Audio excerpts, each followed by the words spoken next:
Pizza இரண்டு வகைப்படும். தின் crust, regular crust. And யூசுவலாவே மைதா தான் பேஸா யூஸ் பண்ணுவோம். பட் இன்னைக்கு மைதா ஆட்டா யாருமே இல்லாம செம போஷாக்கான எட் சூப்பர் டேஸ்டியான ஒரு ஃபெலோ தான் ரெடி பண்ண போறோம். இன்னைக்கு என்னோட ஸ்டைல்ல காலிப்பூ பீட்சா பண்ணலாமா?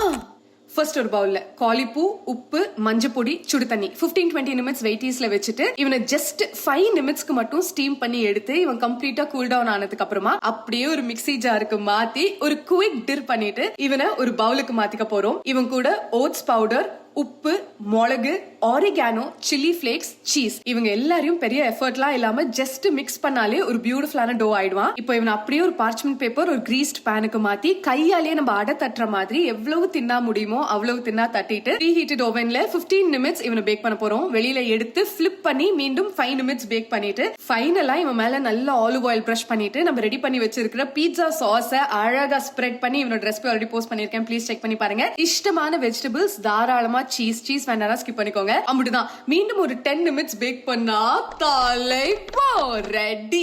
ட்ரஸ்ட் மீ, நீங்க சொல்லாம இவனோட பேஸ் காலிப்பூன்னு யாருமே கண்டுபிடிக்க மாட்டாங்க. இந்த ரெசிபியை கண்டிப்பா சேவ் பண்ணி ட்ரை பண்ணுங்க. அப்படின்னா யார் சமைப்பாங்களோ அவங்களுக்கு அனுப்பி செஞ்சுதா அப்படின்னு சொல்லுங்க. Until I meet you again, Tutu Boy from Kirti.